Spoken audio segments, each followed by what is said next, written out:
It's Castranger time! I didn't think of a bit. Well, Gar's not going to be here for the rest of the month, so boo. Oh, yeah. Is he okay? Well, he's working on Ultra Ranger, so... Oh, I thought we finally figured a way to turn his sister human, so he left to go fix that. No, wait, that's Zox. Excuse me. Weirdly same timing, though. I love to mention Caster 7. It's like, Blaze, it's Friday. Oh yeah, I forgot to tag people. He's gonna be like, God damn it! Anyways, cue the roll call. We are live! Zenkaiger! Connect. Loading. Broadcast. Tempered Zeal! Bluecaster, Super Ichi! Loud and impulsive. Greycaster, Lace. Spark of Courage, the Power of Dreams. Orange Caster, Global Soft Perka. Broadcasting hundreds of opinions across the world! Radio Sentai Castranger. Welcome to Radio Sentai Castranger, episode 374. It's episode Beldum. Cool. Yeah, I like Beldum. Yeah. Yeah. This weird, Cool, cute little meteor thing that turns into an engine of mass destruction. Well, like, it's weird that, like, Beldum basically looks like Metagross's leg. Yeah, It is Metagross's yeah, leg. it is. The idea is that the evolutions are several of them combining, a la Magneton. Magneton did it cooler, though. I disagree. I like all Pokemon, but Metagross is the only Pokemon that scares me. Valid. I have no idea why. Like, I actually feel... It's scary looking, look like, at it!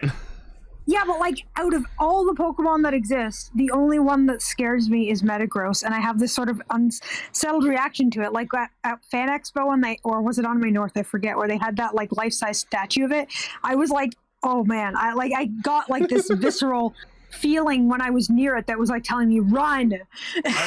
I really like shiny Metagross because it's silver. It's really pretty. It turns white when it's the Mega one. Yeah. Ooh. Anyways. But yeah. Hi. Yeah. So we are a bunch of Beldum legs that get together to form some weird halfway evolution that watches Kamen Rider Super Sentai and a third thing. See, freaking Kelly's brother, because like he lives in Toronto now, but he came to visit last week. He reminded me of Guzzlord. Oh yeah, Pokemon that just screams bloody murder. Yeah, and then I remember that episode of Castranger we did where we just kept spamming Guzzlord, and I was like, oh god. Yep. For some reason, I thought you were going to say Kelly's brother has his legs. I mean, I hope so. Not We that it all would be have bad. legs. Anyways, Yeah, exactly. we get together You every week. idiot, we all have legs. We get together every week to talk about Kamen Rider, Super Sentai, and a third thing. I said that already. And, yeah, well, saying it again. So this week we're talking about Revice episode 20, Zenkaiger episode 45, and the 3-part miniseries from Ryusoulger, Legacy of the Master Soul. I really had to like fucking drag myself to get through that thing. I unfortunately didn't finish it. I enjoyed it. I'll get into it. All right. But yeah. So first off, news mode, because we have something very, very, very important to talk about. News mode. The fact that this week is when Delicious Party Precures premiere. That's a thing. Well, as you know, last week we talked about the new supposed form that Revice is. Oh yeah, we know more about that, and it's pretty incredible. We got some scans for Jack Revice. And holy fucking shit, is it fucking beautiful. They actually switched places, so Iki is the little ghost. Yeah, so now what we're assuming is it's not that Vice betrays Icky. It's now probably that Icky trusts Vice so much he's like, you know what? You take over for a Take bit. the driver's seat. I don't know if this fully exonerates our suspicions. That picture is incredibly cursed. Yeah, just like Icky going, ah, mercy. But I really What is his shirt? It has Japanese writing on it. I thought it just said the word came That might in be. English. Is that not just an ad for his spa? Yeah, it is. I'm pretty sure. Sorry. I just really love seeing a shot of just Vice wearing the Revice driver. Look at Iki again, though. That is something I've been actually wanting since the show started. I'm like, I wonder if they'll ever let Vice wield the belt. That other shot of Icky just like, oh, I've got a splitting headache. He apparently Iki having his arms up is the theme of the. Not this again. Also, there's a screenshot of the Phoenix director shaking hands with Alteka. Yeah, we'll get into it during the episode. I wonder why. We'll get into that in a bit. Well, yes, we will. But anyways, this new Vice form is beautiful. It's a Revice form. I'm gonna get everything related to it because it's like build hazard levels of amazing. I still don't know why it has Evil style paint splotches on it, but I don't know. But I like that like the one half of its head is Revice and the other half's Vice's head. Yeah. It's like it's basically Kamen Rider Black Suit Spider-Man / Venom. Yeah. Yeah. Because like you got that like nice like blue in his eyes, which just like looks really good, and then he has like black with like silver highlights on it, and it reminds me of Saber Primitive Dragon. Yeah, a little bit. No, we didn't. What is this? Oh yeah, so we didn't talk about it, but there's a Revice the Mystery special coming that's going to feature guest stars such as Excel and, as recently revealed, Orin Pierre Alfonso and Jonochi. So I'm kind of excited for that. I'm just happy to see Excel back because I always love seeing him come back. What is it about, though? Is it like a mystery? From the title, I would hope so. Okay, that's fair. Yeah. Oh, look what you did! No. Well, we have a new meme. I came. Okay, no, I have a better advice. I have a better shirt that he should wear than that one. Oh yeah. Yeah. This is not here. What the fuck? This shirt was from English.com and I just love it so much. I'm currently wearing a T-shirt that says I paused my game to be here. So I'm currently wearing a T-shirt that says nothing. I'm currently wearing pajamas. Well, Blaze, it's good to know that apparently you doing shit is more important than Radio Sentai Castranger. Well, flush it and move on. Yeah. Can't wait till tomorrow. I'm sorry, that was low-hanging fruit. No, it's okay. You have your own personal life to live. We understand. You're an adult. You're a grown man now. You have adult responsibilities. But like in this scan, we can also see that not only does Vice become Jack Revice by him being material and wearing the belt, but we can also see that Revice switches to Jack Revice while he's in control of his own body.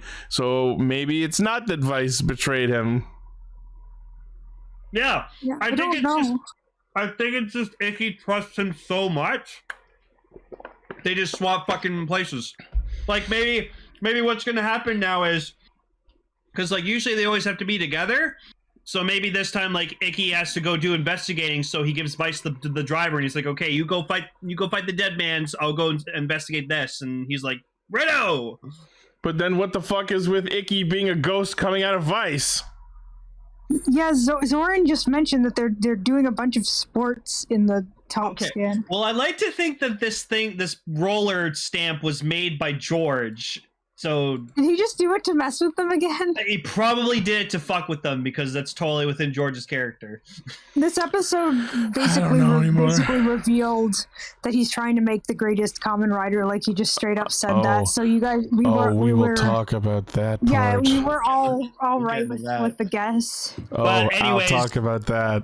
This new form is goddamn sexy, and I'm going to get the roller. I'm going to get the figure art, whatever the fuck that happens. The black and gray form? How did I not see that coming? No, it's literally like build hazard levels of fucking awesome. Yeah. It's so good. Oh, I realized I'm a sucker for like all black rider suits.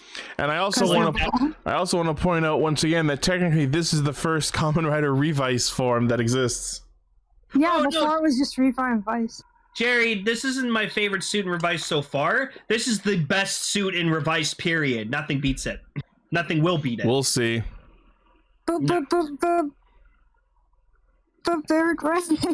I mean, Baird Rex is really cool. It's very pretty, but I'm a sucker for like really dark berserk suits. I don't know why. I don't think I've ever been reacted this viscerally to a suit design before. I just really love Baird Rex. Like I really like Build Hazard. I like Ryuga. I like Psycho's Chapter 2. What else? I was thinking of another suit earlier before. I can't remember. Fuck. Anyways. Oh, I guess you don't like it that much then. Whatever it was. Yeah, I guess not. Anyways. All right, moving on. I like old Black Rider suits. Moving on, our other news story is that they announced a complete edition of the morphing device from Juko B-Fighter, aka Japanese Beetleborgs. Yes, it looks so good. I showed Ichi it, and he's like, wait, it has a figure inside? I'm like, yeah, no, that's how it happened. That's how it works. I did not know that when they transformed in B-Fighter that there was a tiny figure of their armor in it. Yeah, because like the suit's stored in the device, and then when they open it, it like comes out and forms onto them. Yeah. So what's cool is it does come with all three of them. You can switch the horn plate on it to all three of the Borgs. It comes with 6 figures, 3 normal ones and 3 of them like lit up. It also comes with a display stand to put it on. My first reaction was like, oh, I'm sad it doesn't come with the white one, but apparently the white one in B-Fighter just didn't have one of these, even though he did in Beetleborgs. Which means Beetleborgs went a bit further. So yeah. That's cool. I love it when that happens where they have original stuff. But if we get this, it means I can finally Borg! Also, that'll just be a really cool thing to have. Yeah, but fucking $170.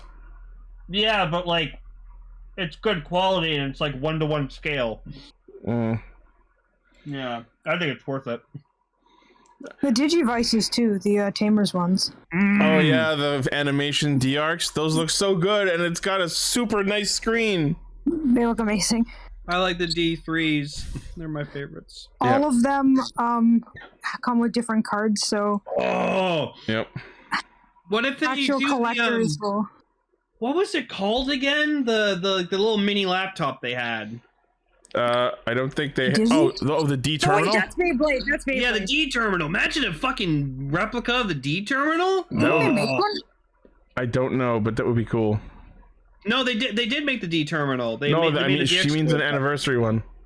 Yeah, no, I don't think so. But I'm just saying, I would love to have one of those as an anniversary toy. Oh yeah, it'd be sick. So anyway, whoever wants the B Commander, which is the Beetle Bonder, base price 13,200 yen, so it's well over $100. Releasing in June, which means buy it for my birthday.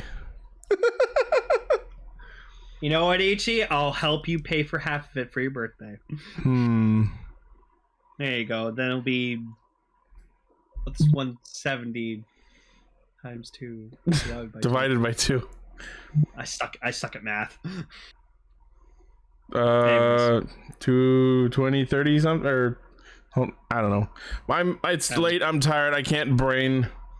I know, I just Someone do 170 finished divided by 2, because I'm fucking stupid. I finished a 7-hour shift today, so... Hold on, 180 divided by 2 is 90, so like 85? Okay, yeah, I can give you $85. 85, 75, 80, in that range? If it's good. Yeah, 85, I'm pretty sure. Alright, well, there we go. Alright, let's get into Revice.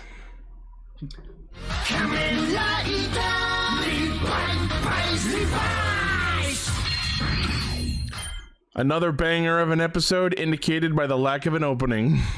So Yeah. yeah, Chigusa didn't freaking spawn a Giftarian off screen apparently. Not last episode, but it happened this one. Oh, I saw it coming a mile away, but it still hurt to see Patron Songo fucking just die. I So don't was know like, how oh, the fuck she didn't see it coming. Like Olteka's done this twice now in a row where he's just like, oh, look, a nice little heartwarming moment. Burner. Yep. And the dad's was going to like put himself through horrible pain by biting a really hard rice cracker with his cavity, but then the cavity was healed. But he was probably faking it for the views. No. This goes back to what I was saying before. Phoenix told him he had a cavity. They weren't talking about his mouth. They're talking about the cavity where his heart should be, and he's too stupid to notice. Oh, okay. They talked a while back about how his dad is missing his heart or something, and how how our theory was that it's inside the Gifu statue, maybe. Yeah, it might be because they said it had a heartbeat. But also the heartbeat we see inside Ikki whenever he henshins could be relevant. Also, we find out in this episode that Olteka was officially the quiet kid. I'm so disappointed by Olteka's backstory. Julio had such an interesting one with betrayal and friendship, but no, Olteka was just an antisocial nerd. Well, no, okay, there's more to it than that. He basically, as a kid and growing up, he was like kind of on this more level of intelligence than everyone else. He and was just so no one smart could that he didn't know how to understand him. make friends and never tried anything like joining a club with other smart people. I guess this clearly establishes the difference between being smart and being wise. Well, no, he just came with the realization that, oh, no one can get on my level. No one can understand me. And then this... You think you're the only one like that? There are plenty of egotistical, hyper-intelligent assholes in the world. It's called the Gifted Program! If you're so smart, why couldn't you find them? Google something! The gifted program was basically years of being told you were good at something, only to then be put into a school that tells you actually suck. But I missed the gifted program when I was young by a single point on my evaluation. And then he met became a supervillain. Yeah. And then he met the man who formed Deadman's. Gee, I wonder who that was. It's totally not Hideo. They both have that same pose with their hands. But like, what's with that disguise? Like, it looks like he's the host from that Nightmare video game.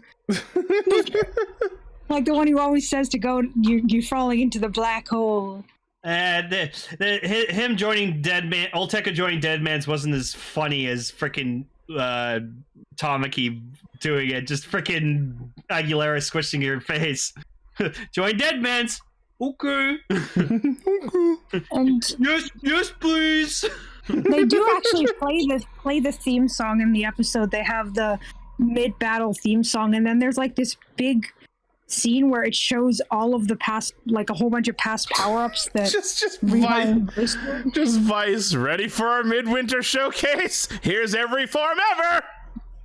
And all I can think is they're doing that as a last hurrah before these forms are never used again. Absolutely correct.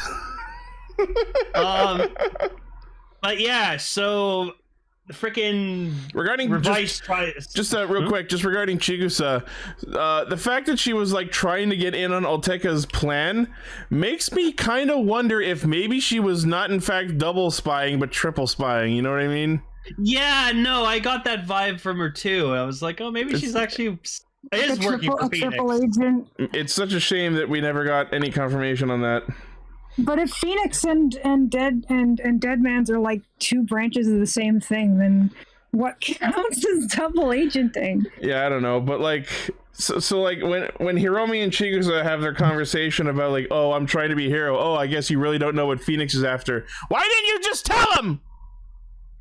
Yeah. I hate when they do that.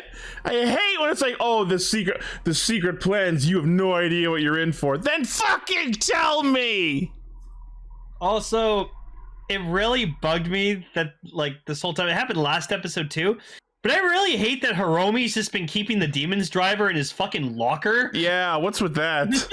But yeah, it's hilarious to just imagine this like blood-sucking hungry demon just like sitting in a locker all night.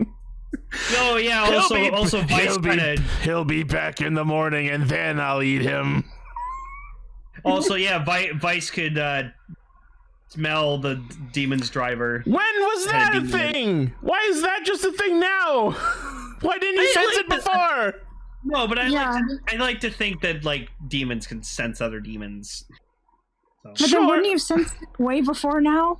And like every other demon they fought in the rest of the show? I don't know. Vice is stupid. This is unrelated to like the show or anything, but I was just reminded that you actually don't have to craft in Pokemon Legends Arceus. You can just buy everything if you want. But cool, just like FF14. I can roll with that. We were talking about Pokemon Legends earlier before. But if you craft, you save money. But I don't care. I'd rather save time. Okay. You need like $1 million to upgrade your bag. Yeah. Just me.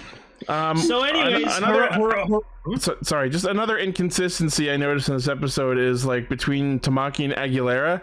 Like earlier we've seen that Aguilera does actually care about Tamaki / Julio. I mean, she saved his life. And then in this episode, even though he's trying to help her, she's like really fucking combative and seems like she doesn't actually care about him. So now I'm kind of worried about her character with this weird inconsistency. I don't know. I think she's just going through a crisis. Like I think she's trying to like act all tough, like, no, I still want to help Lord Gifu and blah blah blah blah blah. But like deep down, she's just like, nah, I'm kind of tired of this. I mean, she was kind of surprised where she found out she had to be fucking sacrificed.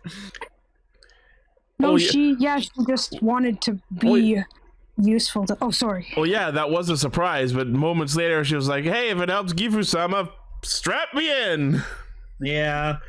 But anyways, so Hiromi finally decides to again confront George, and basically goes up to him and just like, "All right, fucking spill it." And George is just like, "Oh, but I thought you would give up your life to save the world." Yeah, like, and he like bounces his catchphrase in his fucking face. He calls him out on it. He, That's like, so fucking funny. George is suddenly such you an have a problem with laying down your life? So then, yes, we find out the reason why George is fucking doing all this. I want to create the ultimate Kamen Rider. I was right! Yeah, well, I mean, yeah, it was kind of obvious. But no, that's Since really the great. beginning. Now, think of his words carefully. He says that he wants to create the ultimate Kamen Rider. He doesn't specify that he wants to become the ultimate Kamen Rider. He didn't specify that because he doesn't want to reveal any more of his plan than he has to. No, but you know what? I'm thinking about this really intensely now.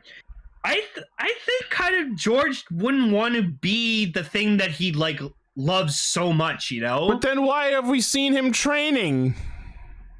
Maybe he just wants to stay in shape. He works out the brain and the body. Oh, okay, I'm pretty sure he is intending to be either the ultimate Kamen Rider or basically the Mr. Glass. Which is why, if he does become a Kamen Rider, and it's specifically the ultimate one, that's why he needs to be called Kamen Rider George. Because then apparently the most powerful and ultimate Kamen Rider will be called Kamen Rider George. No! Yeah. I would sooner accept him actually calling it Kamen Rider Ultimate. Toei, I know you're listening. Call him Kamen Rider George. No. I'm not gonna lie, Kamen Rider George would be amazing. No, because it takes out all the tension behind this power of the ultimate Kamen Rider. You forget, sir, we had Kamen Rider Poppy. There was no tension behind her. She was a joke. I know you said Poppy there, but I very much heard you say Kamen Rider Puppy. I miss Poppy Peepa Papo. I do too. The Christmas song. Oh, the Christmas song was fucking Tone deaf. Yeah, fucking the Poppy Christmas song, and then just the immediate murder of Lacer afterwards. I hate it. I hate it so much. It's okay, Kiryu was fine. Eventually. He wasn't fine at first. He got better. He got better. So anyway, Hiromi starts hallucinating Ghost Wakabayashi. Yeah, and then Ikki just shows up out of nowhere. He's just like, "Yo, Hiromi, you got this." And he's like, "All right, sweet." I don't know why, but when I saw that when I saw that scene, my brain went, "Hi, my name is Wakabayashi. I was murdered by a dead man on my 40th birthday." Yeah. I miss Wakabayashi, or I mean, just like I miss the chameleon dead mans in general. What if Sorry, I thought you were going to say I miss Kamen Rider Ghost, and I was just going to be like, I can't believe you also did. What if Hiromi just hallucinates Wakabayashi every episode from now on? Just to give him ghost advice. We gotta talk about that Saber Ghost episode. Yeah. Wait, that just means that he's basically like Remy and Ratatouille with Chef Cousteau. I haven't seen that, so I don't know. That's a fun movie. Also, the name of the super hot nurse is Akemi, as we discovered this episode. Yes, that's a thing. I will say I'm surprised that Ikki was like, "No, man, you should fight. I know you're gonna die, but fucking do it." Well, it's because like I feel like Ikki just strongly believes he's like, "Yeah, we'll figure out something." But like jumping a bit ahead, we saw in the preview that apparently like Hiromi's gonna go out like a fucking champ. Yeah, some shit's happening to knock him out of action. Maybe dying, maybe not. Yeah. And then if he does die, then I can call him the rider formerly known as Fuck Up.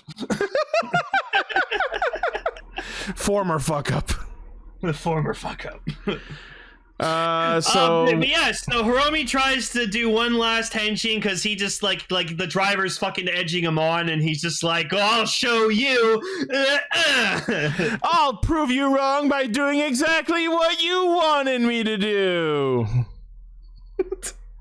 Basically. But yeah, so Chigusa gets stamped into Giftarian, and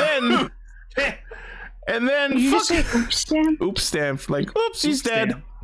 Oops. And then Hiromi does the most badass thing ever and reflects its attack with his henshin pose somehow. Oh no, that was fucking awesome. That was the coolest shot in this whole His episode. sheer heroism deflected it, I guess. Yeah, no, heroism. I have to say, Usually that's the other way. Then usually you say something and then I say the contracted version. no, if Hiromi had any more willpower, he'd be a goddamn Green Lantern. Like Jesus Christ. Oh my god! Now I want fan art of that. Yeah, the willpower in this man is just freaking. Alternate universe where he never becomes a Kamen Rider. He goes outside and then he gets chosen to be a Green Lantern. That's why I loved it. Let's get a Green Lantern version of Kamen Rider Demons. Oh, that's why I loved it so much, because fucking Gentaro did it first. Yeah. And he henshins and starts fighting and basically tells the belt, "Go ahead, eat me!" Oh, cool. We see like what the demon suit looks like before it gets the spider web on it. Just like Decade. That's actually cool. That's cool. Then Oteka summons like all of the juniors like several times, and then the Igarashi show up and join the fight, and we get this bitchin' sequence to the tune of the theme song. Yeah, like the full length theme song, and they just go through all the remixes, and I was like, God damn. Oh, also, Hiromi did a really fucking savage ass rider kick on the Giftarian. I was like, Jesus. Oh, and the way it explodes with him posing, so badass. Oh yeah, no, like Hiromi for his what seems to be his last henshin ever, he owned it. Oh yeah. Yeah. Good for him. Tamaki and Aguilera managed to show up and retrieve the Gifu stamp. So we'll see where No, that goes. because Tamaki fucking keeps going up to Sakura and just being like, "Help me talk to Aguilera, please. You're a girl. You're a girl. You know what girls want. You can get through to her." I don't know. Ask her, invite her to a slumber party or something. Promise you revive Gifu. She goes to your slumber party. Talk about boys and stickers. And yeah, And what is that from? That sounds really familiar. It's from Family Guy. It's when Meg was having like a slumber party. Okay, no, I've never heard of it. jelly 'Cause I've never seen beans it. and stickers. Stickers. And then the funniest scene in the whole episode is like they're all downstairs in the living room like trying to sleep, and they just hear Lois and Peter just doing it. Shazam! I feel like that must have happened to people so many times. Probably. Like And then staying up for a sleepover, and then that's happening, and like it's kind of That's scary. unfortunate. So then Demons proceeds to full Nelson Olteca Raditz style and go, kick us! And somehow Revice manages to use their finisher with just the precise amount of force to both separate Olteca from his demon and not damage Demons too much, but knock the fucking driver off of him to stop him from being completely eaten. It was like doing a rider kick with tweezers. Yeah, no, that was weird that Icky's just like, yeah, I attacked you just enough to take the belt off of you. Fucking bullshit! Come on! I think Demon should have fucking died right after his He-Sots. He should have went out like Goku. No, because the He-Sots honestly uses a fuck ton of energy, probably. That would be the assumption. Yeah. I agree. I don't know. I was genuinely very shocked that he did not die this episode. And I feel like if he died after this, it would be such an unfair thing to happen. Actually, Seven in our chat brings up an interesting point. If you think about it, he used his kick to separate Hiromi from his demon. Oh my god. He did! That's actually a great point. That's what happened. You're 100% right. You're 100% right. Oh man. But yeah, I also really love that now Olteca's like a human. I think, isn't he? Yeah. And then he gets arrested by Phoenix, but he's smiling, so clearly this is all part of his backup plan. Well, I mean, we saw a screenshot where he has the Demons driver. So yeah, he's the next Demons. He's the next, which I'm pissed off about because I want fucking Ultra and Victory to be the next Demons. This kind of alleviates something I was worried about. So, like, if Hiromi was going to keep fighting his demons, would that have meant that every time they were done battling, Ikki would have had to kick the belt off him? I wonder. Well, it's like how now they just know they have to hit fucking Daiji in the head if they want to get Evil versus. Yeah. Before we move on to the next thing. Oh, sorry. They just bonk him on the head and he form changes. Yeah. That would be crazy. A whole cast of guys that they have to basically injure in order to. But I forgot about this and I was scrolling up. You know what? I'm sure this joke is super obvious, but you know what Olteca's backstory reminded me of? The scene in Meet the Robinses where we get a flashback in Goob's backstory, and there are all these kids who say like, "Hey, Goob, want to come to my house? I like your binder." They all hated me.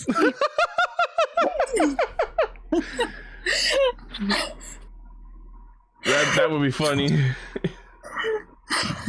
But yeah, so next. Oh, also, sorry, I forgot the most important scene in this. Oh yeah, the curry had gyoza on it, and it looked delicious. No, that's not really what it was. So, Mom finally allows Vice to have his own plate of curry, and Vice takes his mask off, and apparently he's got like a venom mouth. Yeah, he's got like something like out of a horror movie. Apparently, his mouth is so grotesque. Yeah, my thought was that he has something like Predator. I'm thinking it's just straight up Venom from the Venom movies. That's pretty fucking terrifying. Also, does this mean that we're gonna get a mask we can buy that is his face? Because I really hope so. I'm shocked that mask isn't already for sale if it isn't. I mean, it's so cool. Well, I found one Oh, on it like is? Redbubble. It is on Premium But, Anime, and yeah, there's probably fan-made ones too. Oh, I want to buy the Vice mask for sure. I honestly also do, even though I never go anywhere. It was so fun to draw that mouth too on that picture. It's just a fun mouth. That's yes. It's a fun mouth, she says. Oh, yes. fun mouth. I finally listened to the full version of the Revice opening, and yes, it slaps. It's good, but I don't think it's as good as the TV size. You know, I haven't no, the heard TV it size- yet. I really should be. I will say, Yeah. Go With the Flow is a fucking jam, though. Volcano's pretty good too. This opening is the one so far out of all the shows we've watched where I haven't been able to bring myself to skip it once. Yeah. But yeah, so next week Hiromi dies? Question mark? And Really we hope. and we finally found out what the fuck Daddy Ninja's up to with his secret organization, The Weekend. Oh, is that The what they're band? called? The dad runs their own organization called Weekend. They only operate on weekends. It's the Weekenders. Weekend. I'm gonna play that theme song for next episode. Yeah, exactly. That's what it made me think of. The Weekend. That's still not on Disney Plus, and I don't know why. What a crime! Maybe. It could Yeah. be. It could be licensing issues because that's the reason why certain things are on Disney Plus in some regions and aren't in others. No, we are not talking about the rapper who can't fucking spell. Hey, he's a native boy from Scarborough. You show him some respect. I thought at first of the rapper first, and then I remembered Weekenders. You know what the reason why I actually watched the Weekenders like the most is because I wanted to see what theme the pizza place was going to be. Me too. That just happened to be the only show that was any good on a particular time before I went to school in the morning.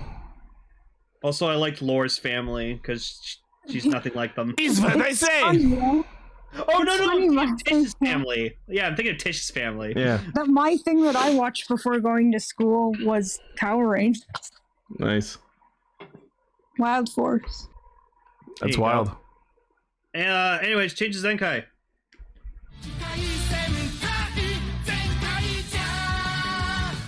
I did not expect him to actually remove Zox from the opening. No, good attention to detail. Apparently, he comes back next episode, so it doesn't matter. Yeah. It's kind of funny that it takes Kamen Rider forever to add new things to the opening, and for one episode they can take socks out of them. Okay, so I need to talk about this right now because like I was watching this whole scene and I just this one thing kept going through my head and I just wish we could have seen it. So Stacy wakes up In a karaoke booth. room. No, let me finish. He wakes up in a karaoke room and on the TV screen is apparently Stacy's theme called Stacy Thought, which, if you haven't listened to it yet, go listen to it. It's a fucking amazing song. I don't know how they managed to make a song that's literally halfway between Silent Night and a DDR song sound so fucking good, but they did it. It's amazing. So is his mind palace like a karaoke bar? No. So Stacy's looking at like on the TV. There's like a music video for his own theme song, and so I'm just what's going through my head the entire time I'm watching the scene is. So did Gege as Stacy go to a karaoke bar and sing his own theme song No, my question is, for his own pleasure? my No, question he sang someone else's theme song because it's Gege. My question is, did Gege in Stacy's body write, produce, and record his own theme song and music video? That was Gege's whole evil plan, I guess. Because, like, there's a whole ass music video for it playing. He became a music producer because birds can't be music producers. Oh yeah, also Tootie Seichan is adorable. SD. And then it just suddenly turns into a song about making a parfait and everyone is singing it. Yeah, that for was some Yachen's It's song. funny, the new Zenkaiger Yeah. character album came out this week, so I feel like this episode was that's just a great why. big Okay. advertisement for it. But weirdly, But it was the interesting. colorful theme song that they play and the Stacy song weren't on the new album. They were out a while ago. Oh, so I don't know, but the song, at first I thought it was just meant to be background music, like sort of like just a nice music for the scene. But then everyone starts singing it, so does that mean it was actually playing? Yeah, I just wanted to break out. Everything's great and colorful. So I thought it was hilarious that Gege fucked up because like he's in Stacy's body, and then like Bokuhouse like pats on like Gege being like, oh, good job like making this monster, that was a really good idea. And he's What like, did I do now? he's like, what'd I do? And you just see him like go back to his body. He's like, oh yeah, no, right, that thing I did. And you just see Bar Shatara just being like, yeah, you're full of fucking shit, pal. I hope we get an actual decent explanation on what this alternate personality is that inhibits Gege's body while he's not there. Yeah, and he sort of starts glitching out a little bit this time, so I wonder what the deal is with that.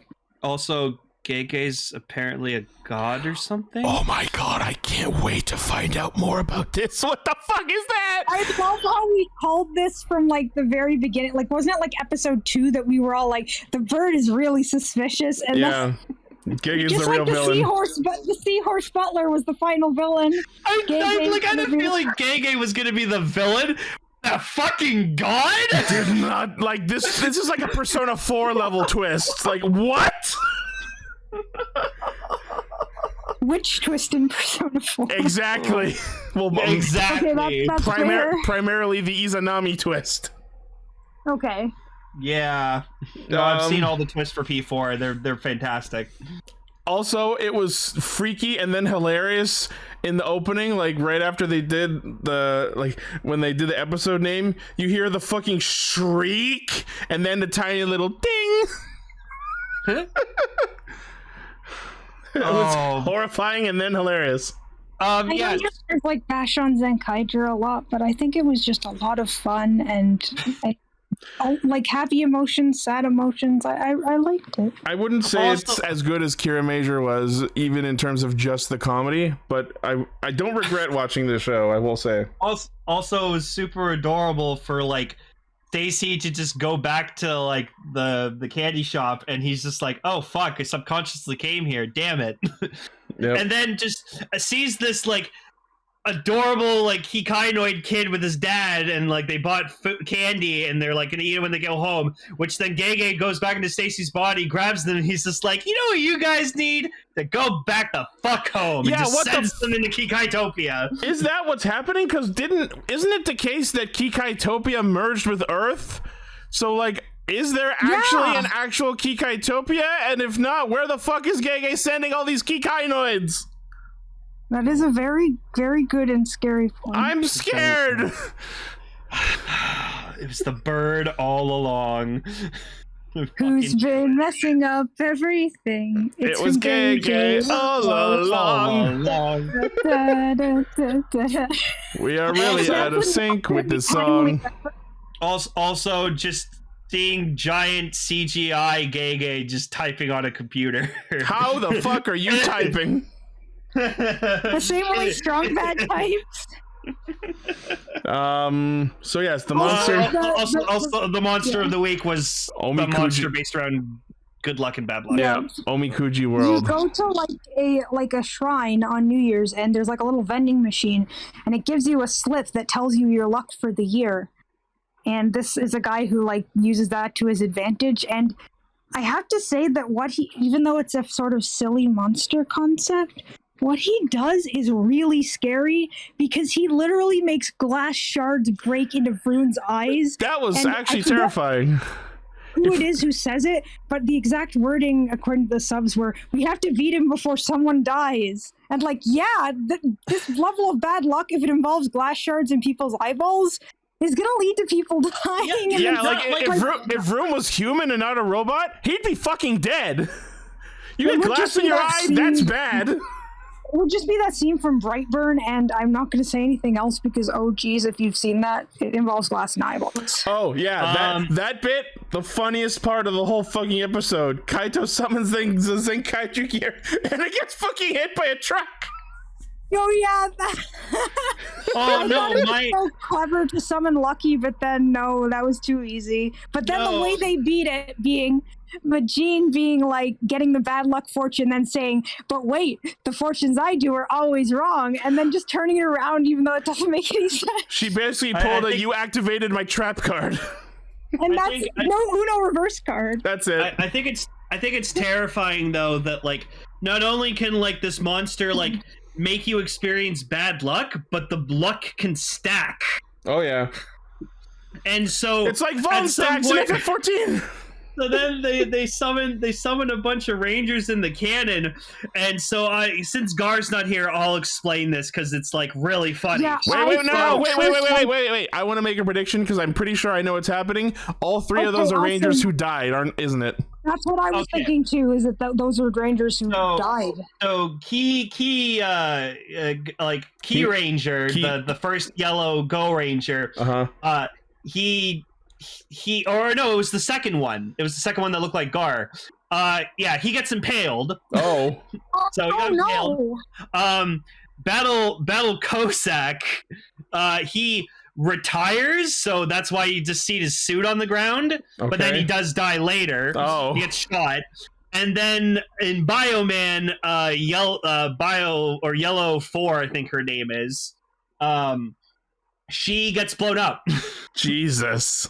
But the behind the scenes reason is because the actor just left the show because she didn't give a shit about it anymore. So they killed her, kept her in suit, and then buried her in her suit. Jesus Christ. Yeah, so that's Things like pretty that can fucked up. impact people's lives in other universes is like disgusting. Yeah, Wow. so that was really fucked up, and like it's again back to that scene where like they made that monster like experience fucking Black Condor's death from the final episode of fucking Live Man or Jetman or whatever. Wow. Oh my god. I also love Again- that Zenkaiger rips his fucking cape. I loved that. I loved just seeing Zenkaiger like post cape. And then they just yeet Majin at him. Yeah, that was super funny. That just Majine is just like, my fortunes are bad, which means they're good now.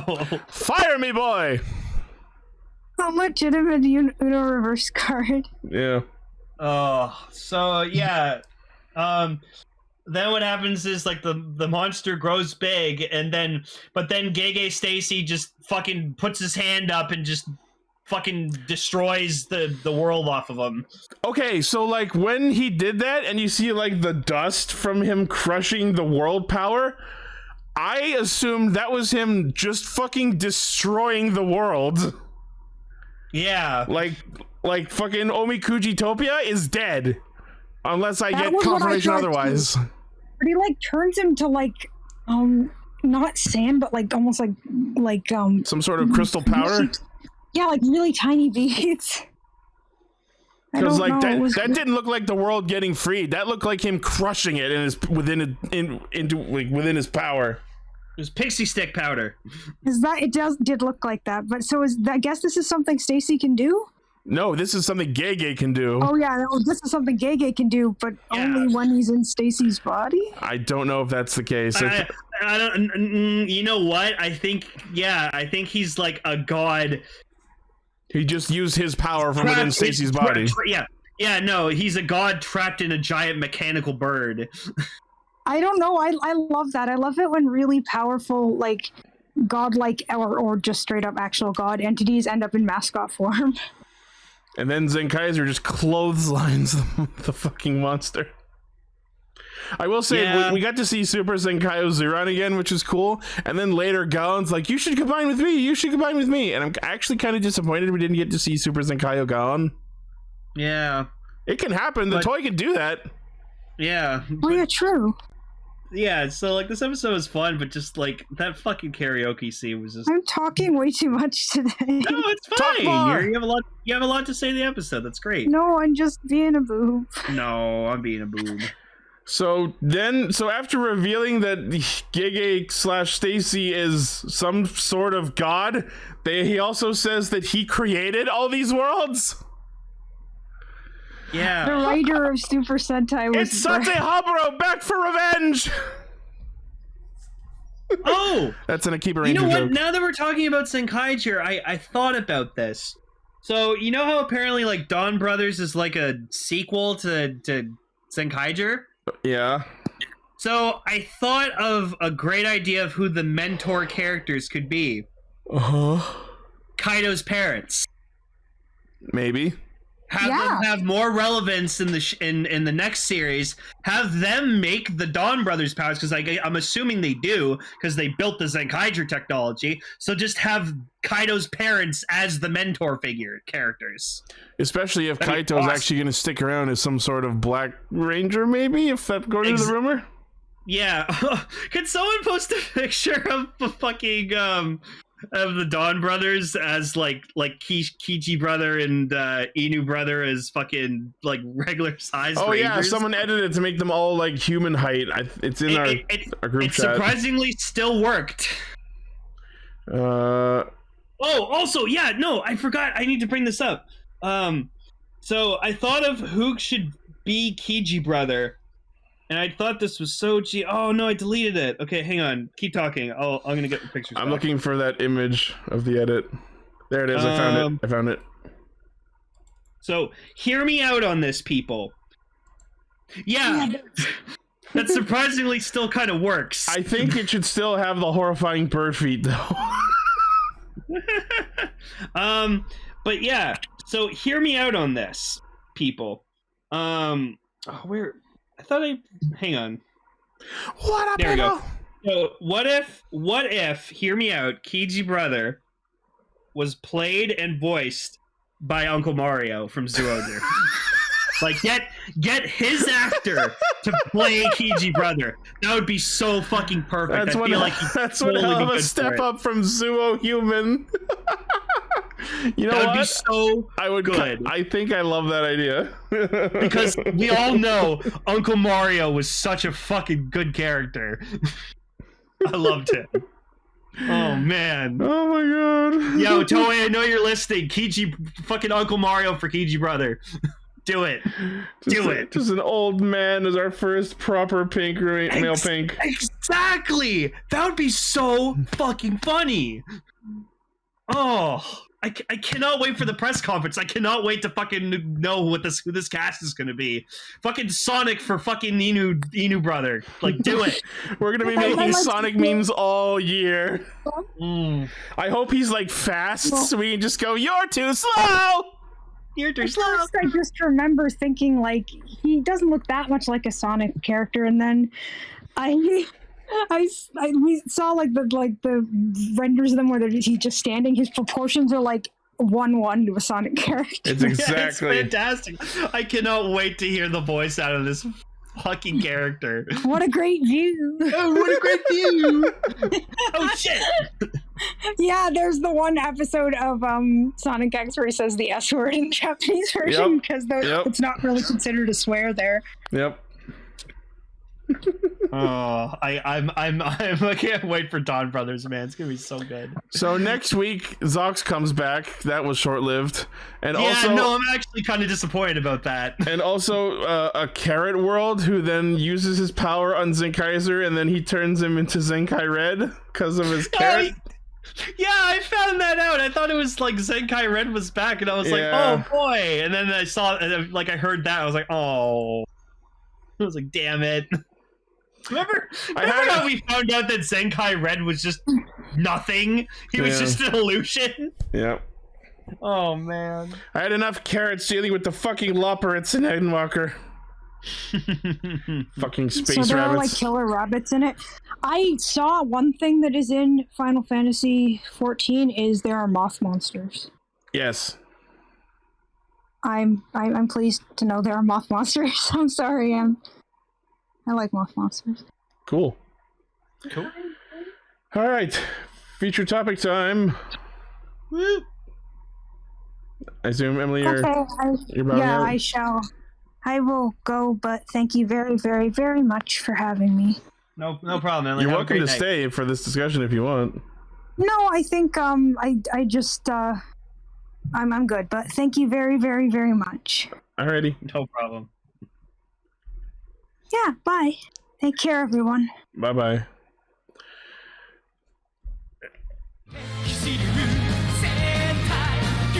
All right. So, you know what? I'll say I actually enjoyed this special. I was weirdly riveted. Okay, like after thinking about it, like while we've been talking about the After other thinking stuff. about it. Well, yeah, like because everyone knows my huge distaste for fucking Ryusoulger. Like I've mentioned it before. Like the only two things I had about Ryusoulger that I still loved was Yui and Bomba And Nada. and Nada, but Nada died. Bomba punched Keiichiro in the face, which I'll never forgive him for. The fucking asshole! How dare he? And then Yui's actor, unfortunately, passing away. That was just a huge fucking stab to the heart. And I was really, really saddened by that. As opposed to a So stab to the rock. Yeah, and then like we were talking about like stuff about Ryusoulger that was just really funny like throughout the year of the show. Just like baby Bomba stabbing a rock, the treasure chest that apparently was sad. And like when Asuna had like that problem in her, like the problem in her chain body around her heart. Yeah, and then just Ichi mentioning that Bomba just stabs her in the heart, and I just fucking lost it. So, Ryusoulger may not be my favorite Sentai, but we talked about it a lot. Well, it was yeah. fun to talk about. But yes, this prequel series was not that bad because it did give us kind of more, insight and context of what happened before episode 1 happened. If I had to pick one thing to complain about, it's that Master Red, Blue, and Pink still don't have actual fucking names. No.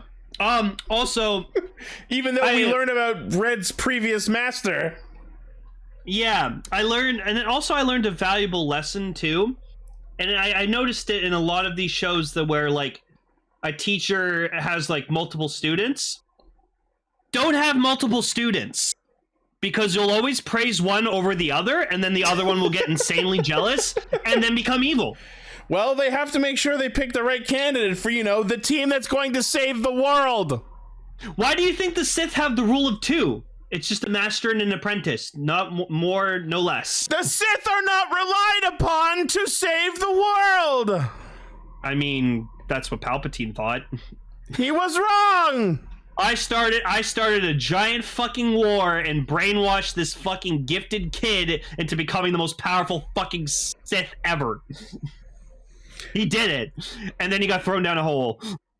So anyways, we start out by getting introduced to the other candidates for the Ryusoulgers. Asuna's rival, Isuka, who has this amazing sword technique that paralyzes her foes. I will say... yeah, here you go, baby Bomba. I will say, this miniseries was very good at, like, throwing you off. Yes. I'm kind of sad that even though they made a comment of, like, you should name that attack, they never actually named the attack. No. Also, what was a real surprise was we got a character in this series played by Zenki. Oh my god, has his voice changed? I only recognized him because of his face. His voice is completely different. Yeah, but like... Motherfucking Kenji Matsuda, aka Jiro/Garulu from Kiva, and Zenki from Hibiki, and this and that. Oh yeah, no, a veteran Toku.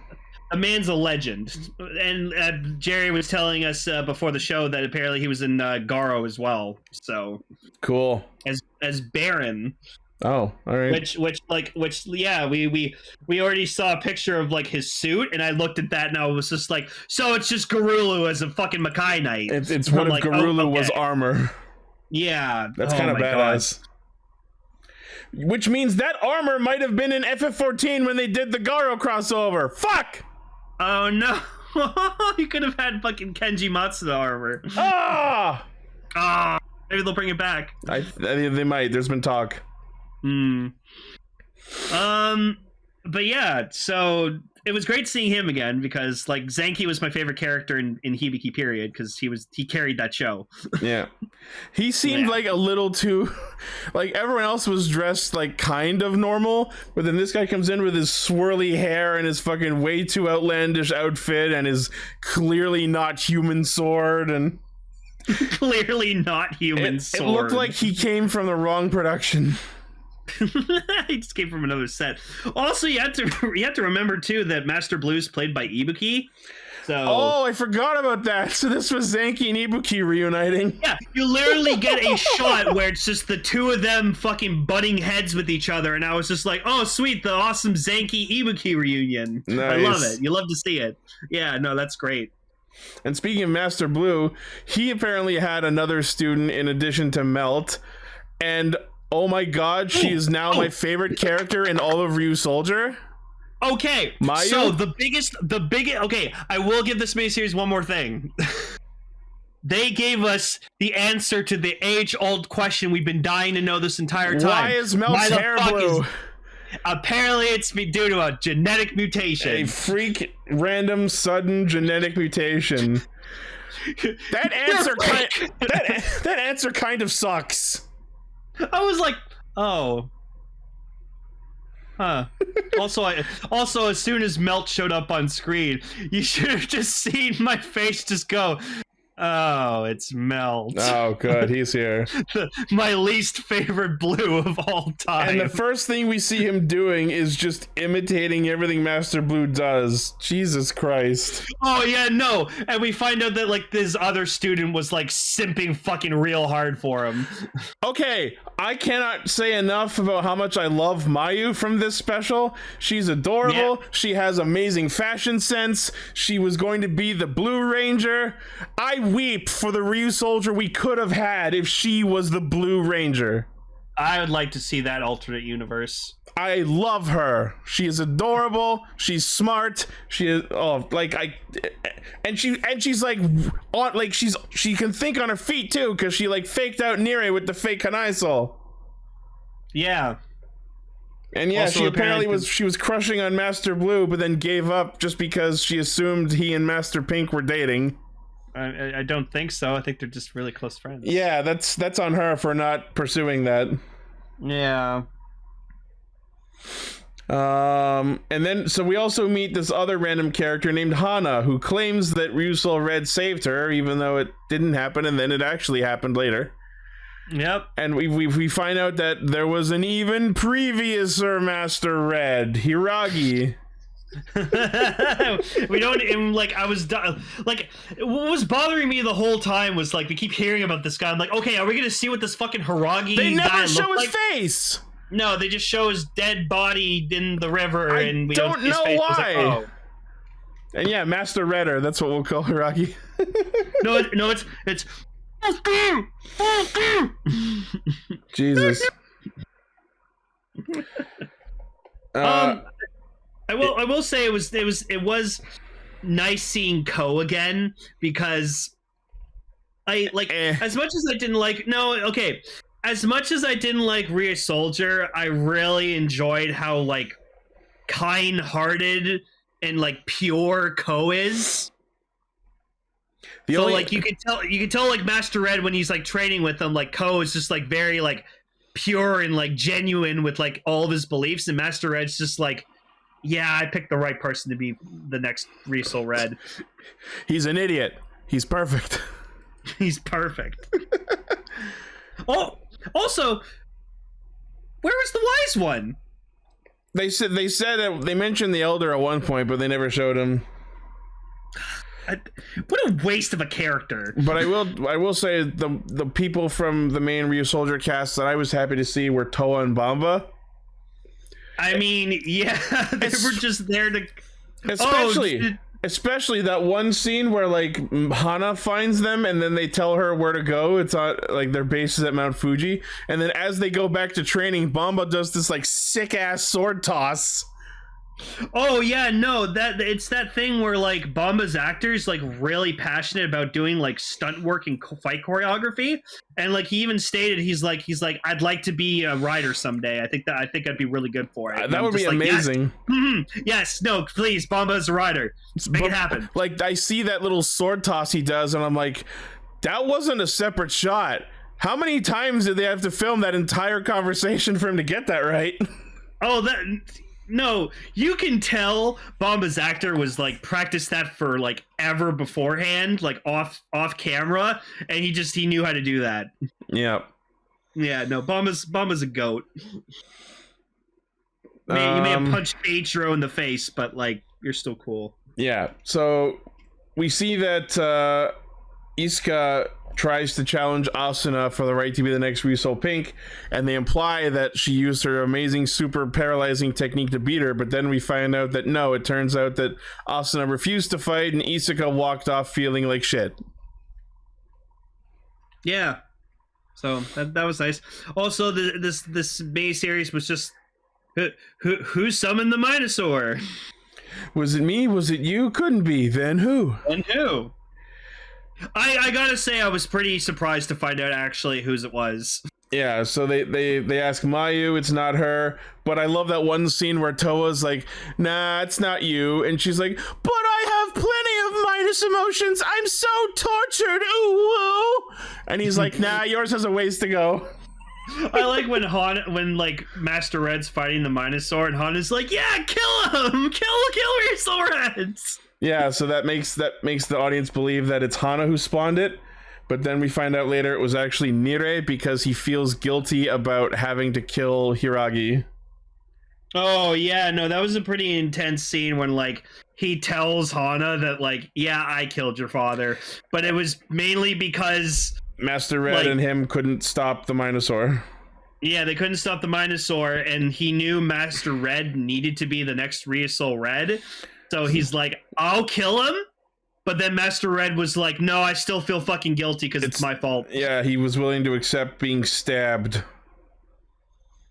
Yeah, it's like, I could have been stabbed. It's fine. Yeah. And then we find out that the weak spot to this big, amazing sword technique is just looking away from it. And I'm like, oh, good. So it's a gaze attack from, I'm sorry to keep saying it, but FF14. They have a mechanic like that, too, where to avoid attacks, you just look away. Also, I really hated how they cheaped out on the fucking transformation sequences. Agreed! I wanted stock sequences for them! Yeah, I wanted to see the little mini Ryusouls going like, Sole! Like, I love that. It would have been so cool! I like the transformation sequence for Ryusoulger. It's cool. It's alright. It's so cute! I just want to know where the fuck Hana got a knife. We get an Ichi Ryusoulger for Endwalker. I'm sorry! I really like 14! He does like 14. Yeah, anyway. So Nire gives in to the Minosaur and fucking dies. Yeah, no, I like that he, like, Hana goes to her village and then, like, he looks up and he's like, oh, you got a lot fucking bigger. Well, I'm just gonna die now. And that's the Minosaur we see at the start of episode 1. Yeah. It all comes full circle. Yup. Oh yeah, also there's a Ryusoul that lets you grant whatever wish you want. Yeah, the Kanai soul. I'm pretty sure that was in the show.